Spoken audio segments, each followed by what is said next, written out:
girl, good girl. That woman in the yellow shirt feeding the dog a treat is Laura Klink of the Oregon Humane Society. She'll be the first to tell you this makes her happy. It's very, very fulfilling and gratifying to be able to do this work. Klink spoke to us from Tennessee, where she's been since Monday with the OHS Disaster Response Team.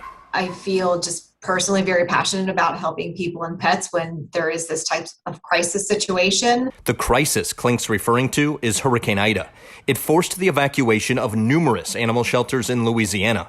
Those displaced dogs were sent to Tennessee, where Klink and her team were ready to help, as illustrated in this video from OHS. So a lot of our role here is just, the care and feeding, but also getting to know these dogs and getting to know their personalities, doing some basic training with them. As Klink and her 5 colleagues from Oregon work with the dogs, she can't help but think about the shelter workers back in Louisiana. That there were people that probably loved and cared for these dogs for many months. And so it's a big responsibility that I feel to really provide this great care for them so they are ready for their next chapter. Klink is accustomed to this sort of work. She deployed to New Orleans in the wake of Hurricane Katrina.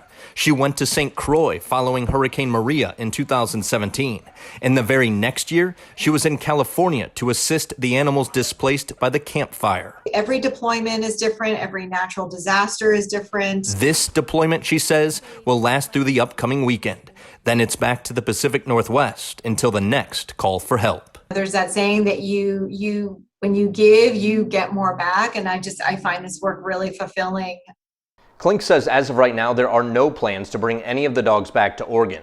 In all likelihood, they'll end up at shelters in Virginia and South Carolina. Klink says the Oregon Humane Society is already full of animals looking for forever homes, if you're interested. I'm Mike Benner for KGW News.